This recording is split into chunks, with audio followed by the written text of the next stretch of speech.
तमाम वालिदैन और असातिज़ा, चकवाल से इस बच्चे की तस्वीर देखिए।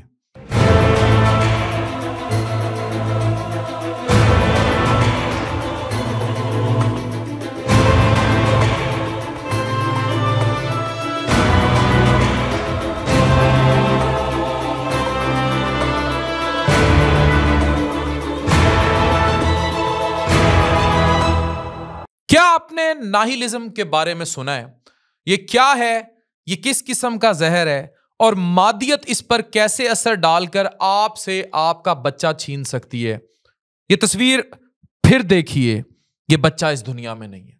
आज की जनरेशन्स के सामने सबसे बड़ा चैलेंज सिर्फ एग्जाम्स या कैरियर नहीं, बल्कि मकसद हयात है। वो मकसद हयात जो हमारे मजहब में बड़ा क्लियर है। पर्पस ऑफ लाइफ का सवाल। हमारा ब्राइट और ज़हीन तरीन बच्चा, बच्चियां, नस्लें, हमारा फ्यूचर आज अपने आप से पूछते हैं, मैं जिंदा क्यों हूं? मेरी जिंदगी का असल मकसद क्या है? और उन्हें घर, स्कूल या सोसाइटी से इसका लॉजिकल जवाब नहीं मिल रहा, क्योंकि लॉजिकल जो है वो डांस, नाच गाना, वल्गैरिटी कल्चर है, मादियत है, आईफोन प्रो मैक्स है, बड़ी बड़ी गाड़ियां हैं। तालीम क्यों हासिल कर रहा हूं जबकि नाच गा के सब कुछ मिल रहा है? तो लड़की क्यों पढ़े? वो टिकटॉक लाइव पर क्यों ना बैठे? शेर क्यों ना खाए? पैसे आते हैं शेरों से। इस डेंजरस आइडियोलॉजी ने, जिसे मादियत की हवा मिली है, इसने नाहिलिज्म को जन्म दिया, जहां जिंदगी बेमकसद और कायनात बेहिस समझी जाने लगी है। चकवाल से दिल दहला देने वाला वाकया आज आप सब वालिदैन के लिए। शाहीर, उम्र 15 साल, ज़हीन और एक्स्ट्रा ऑर्डिनरी लड़का अपने वालिद की गन उठाता है और खुद को खत्म कर लेता है। रिपोर्ट्स के मुताबिक हर फील्ड में ब्रिलियंट और इंटेलेक्चुअल मतलब दिमाग और विजडम रखने वाला, लेकिन उसकी सोच में एक एग्जिस्टेंशियल क्राइसिस था। क्यों मैं पैदा क्यों किया गया हूं? वो बार बार अपने पेरेंट्स और फ्रेंड्स से जिंदगी का मकसद पूछा करता था, और इंसान क्यों पैदा किया गया जैसे सवालात करता था। क्या इनके जवाब नमाज और कुरान नहीं देता? क्या इंसान की असल अल्लाहू नहीं है? किसने पढ़ानी थी? जब उसके क्वेश्चंस का प्रॉपर जवाब नहीं मिला तो वो धीरे धीरे इस डेंजरस आइडियोलॉजी का शिकार हो गया, नाहिलिज्म। इसकी तरफ चला गया जहां जिंदगी बेमकसद। कितने पेशेंट्स मेरे पास आते हैं, वो कहते हैं किस चीज में खुशी नहीं मिल रही, जिंदगी में मजा नहीं आ रहा, पता नहीं लग रहा। अब मजा क्या है? वो वल्गैरिटी कल्चर जिसके खिलाफ मैं जहाद कर रहा हूं, आवाज उठा रहा हूं। आखिरकार ये हमारी नस्लों को किस हद तक खा रहे हैं, ये आपके सामने।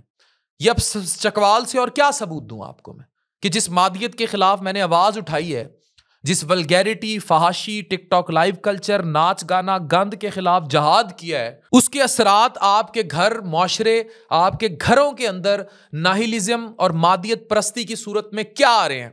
देखिए, सवाल यह है कि हम अपने ज़हीन बच्चों को किस तरफ गाइड कर रहे हैं, वो क्या देख रहे हैं, उनके कॉम्प्लेक्स सवालात को हम इग्नोर क्यों कर रहे हैं या लॉजिकली जवाब क्यों नहीं दे रहे। पूरा मुआशरा इंक्लूडिंग माँ बाप क्यों गंद, नंग धड़ंग, नाच गाना, थपथपाहट और ये सारे कल्चर के पीछे हैं। नाहिलिज्म है क्या? नाहिलिज्म एक ऐसी सोच है जो कहती है कि जिंदगी का कोई असल मकसद नहीं है। जब एक ज़हीन और सेंसिटिव बच्चा इस सोच को अडॉप्ट कर लेता है तो वो अपनी इंटेलिजेंस को कंस्ट्रक्टिव जगह पर इस्तेमाल करने की बजाय कंफ्यूजन और होपलेसनेस यानी कि नाउमीदी का शिकार हो जाता है। ये उन्हें इस एक्सट्रीम तक ले जाता है जहां वो अपनी जिंदगी को बेवजह और अननेसेसरी समझने लगता है, जैसे कि शहीर के केस में हुआ।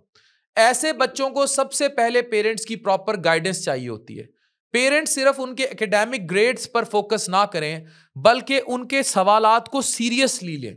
अगर बच्चा रिपीटेडली जिंदगी का मकसद और अपने वजूद पर सवाल उठा रहा है तो उठाएं कुरान, पढ़ाएं उसको कुरान, पढ़ाएं उसको नमाज, उसको उसकी असल समझाएं, मादियत से दूर लेकर जाएं इस नाच गाने, नंग धड़ंग और आईफोन कल्चर से।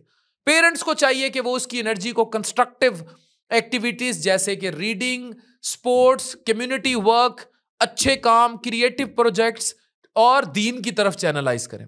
सबसे इंपॉर्टेंट बात यह है कि बच्चे को फील हो कि उसकी सोच की कदर है और उसकी जिंदगी का एक मकसद है, जो कि प्रॉपर डेफिनेट मकसद मौजूद है। स्कूल और टीचर्स को सिर्फ कमाई के अड्डे ना बने, ये इतना क्रिटिकली इन्वॉल्व हो स्टूडेंट्स के साथ। मुझे आज भी याद है, मेरे साथी, मैं उनके पैर भी धो के पीऊं तो कम है, लासाल में मिशनरी स्कूल था, अक्सरियत क्रिश्चियन टीचर्स की थी। उनको हमारे लंच बॉक्स से लेकर, हमारे खाने पीने से लेकर, हमारी बाहर की एक्टिविटीज तक की परवाह होती थी। लासाल स्कूल मुल्तान का, मुझे पता है कितनी कुट पड़ी है। मुझे और मेरे जितने क्लास फेलोज हैं, हम आज भी याद करते हैं। हमने टीचर्स के नामों से याद किया हुआ कि इससे हमें इतनी मार पड़ी है, इन सर से हमें इतनी मार पड़ी है। लेकिन आज मैंने बहुत कम अपने क्लास फेलोज को देखा है लासाल के, जो जिंदगी में सेटल ना हुए हो। अक्सरियत सेटल हो गई, कोई किसी पोस्ट पे है, कोई मुल्क से बाहर बैठा है, कोई डॉक्टर है, कोई इंजीनियर है, कोई मीडिया में है, कोई कहीं, हर कोई सेटल हो गया अपनी जिंदगी में। वो हमारे काम आ गई, उनका हमारे साथ पर्सनल इंटरेक्शन काम आ गया, हमारे घरों तक में वो इन्वॉल्व होते थे। डायरेक्ट माँ बाप को बताते थे कि ये क्या करता फिर रहा है। और मैं बता रहा हूं, मैं कैमरे पे बता रहा हूं कि मुझे जितनी कुट पड़ी है, हालांकि मैं बड़ा लाइक था, 6वीं 7वीं 8वीं में मेरी पोजीशंस थी। मैं प्रीफेक्ट बना था लासाल स्कूल में 2 साल, लेकिन उसके बावजूद कुटस कुटैया फुल पड़ा। और वो भी वो वाला कुटस कुटैया जो जेन्युइन था।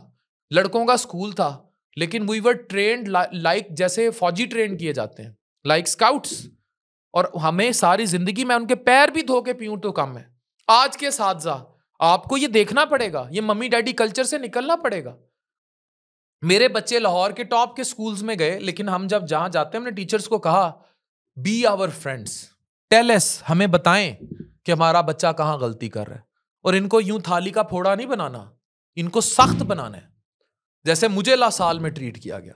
सिर्फ सिलेबस और एग्जाम्स तक लिमिटेड टीचिंग बच्चों को इंटेलेक्चुअल थर्स्ट उनकी सेटिस्फाई नहीं कर सकती। टीचर्स को उन्हें डिस्कशन और डिबेट्स का मौका, मुझे आज भी याद है, मैं क्वायर में गया, मुझे टीचर उठा के गया। मैं स्पीच डिबेट्स में गया, मुझे टीचर उठा कर गया। आसी करनाली साहब, इतना बड़ा नाम मुल्तान का, हफीजुर रहमान साहब, उन्होंने उर्दू पढ़ाई, इतने मशहूर शायर है नेशनल लेवल पर। आसी करनाली साहब इतनी अच्छी नात गोई, उनसे सीखी उर्दू। तो हमें बच्चों को डिबेट्स का मौका देना चाहिए, जहां वो अपनी वजूद पर सवाल ना उठाएं, ओपनली एक्सप्लोर करें। अगर एक टीचर बच्चे को समझ ले कि उसका माइंडसेट अनयूजुअल है, तो उसे गाइड करे, उसकी इंटेलिजेंस को साइंस, लिटरेचर, रिसर्च या सोशल वर्क जैसी प्रोडक्टिव डायरेक्शंस में लगाए।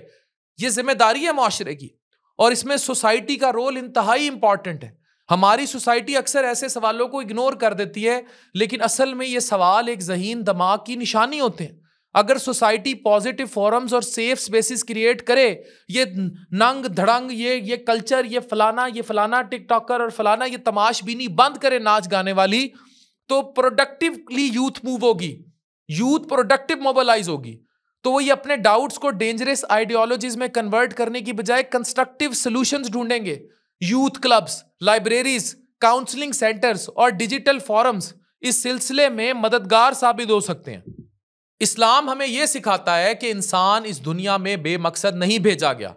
कुरान में अल्लाह फरमाते हैं, क्या तुमने ये गुमान किया कि हमने तुम्हें बेकार पैदा किया है और तुम हमारी तरफ वापस नहीं लौट जाओगे? ये देखें, ये अल्लाह फरमा रहा है। ये आयत ये वाजे करती है कि जिंदगी का असल मकसद सिर्फ जिंदा रहना नहीं, बल्कि अल्लाह की इबादत, इंसानियत की खिदमत और आखिरत की तैयारी है। जब बच्चे ये समझ लेते हैं तो उनकी मेहनत और सब्र और ये चीजें पीक पर चली जाती हैं और वो जिंदगी को वैल्यूएबल मानते हैं।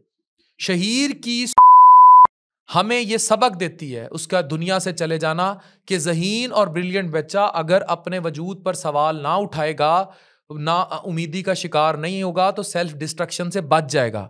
नहिलिज्म एक डेंजरस ट्रैप है, लेकिन पेरेंट्स की तरबियत, टीचर्स की उनकी रहनुमाई और सोसाइटी सपोर्ट ऐसे कई चेहरे बचा सकती है।